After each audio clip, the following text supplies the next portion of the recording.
चांगला उपक्रम नागपुरात झालाय, महाराष्ट्रात असे उपक्रम इतर ठिकाणी पण? व्हॅल्युएबल ग्रुप आणि सत्संग फाउंडेशननी एक खूप सुंदर उपक्रम या ठिकाणी घेतला।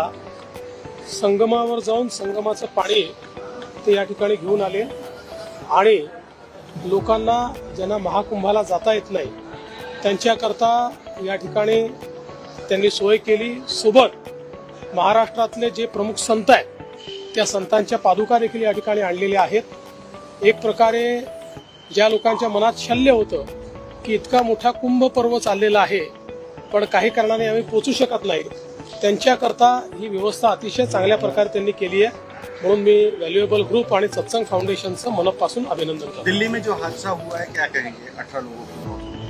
देखिए बहुत मैं ऐसा मानता हूँ कि ये दुर्दैवी इस प्रकार का हादसा है और इसके ऊपर सभी ने दुख व्यक्त किया है और आगे इस प्रकार की घटना न हो इस दृष्टि से प्रशासन निश्चित रूप से उचित कार्रवाई करेगी। लव जिहाद को लेकर महाराष्ट्र सरकार भी कमेटी बना रही है, क्या कहेंगे? ऐसा है कि सुप्रीम कोर्ट ने भी अपने निर्णय में लव जिहाद की वास्तविकता को प्रदर्शित किया है, इंडोर्स किया है और महाराष्ट्र जैसे राज्य में भी हम लगातार देख रहे हैं कि इस प्रकार की केसेस बढ़ रही है।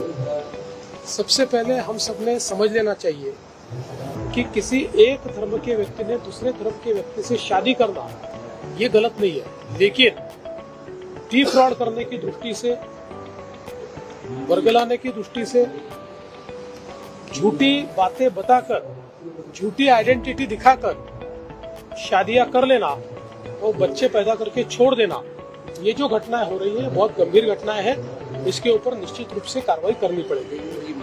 मराठी लव जिहाद असा आहे की लव जिहाद याची वास्तविकता सर्वोच्च न्यायालयाच्या निर्णयातही आलेली आहे, केरळ हायकोर्टच्या निर्णयात देखील ती आलेली आहे। एका धर्मातल्या व्यक्तीने दुसऱ्या धर्मातल्या व्यक्तीशी लग्न करणं हे गैर नाही, पण खोटं बोलून, खोटी आयडेंटिटी तयार करून, त्या ठिकाणी फसवणूक करून अशा प्रकारचं लग्न करायचं आणि मुलं जन्माला घालून सोडून द्यायचं, ही जी प्रवृत्ती चाललेली आहे, हे जे फूस लावणे, फसवणूक करणे, जाणीवपूर्वक खोटारडेपणा करणे असं जे चाललेलं आहे हे मात्र योग्य नाही आहे आणि म्हणून या संदर्भात जी काही योग्य कारवाई आहे ती राज्य सरकार करेल। नवीन नवीन घडामोडी पाहण्यासाठी आजच आम्ही मुंबईकर 24 तासला लाईक करा, सबस्क्राईब करा आणि अपडेट रहा।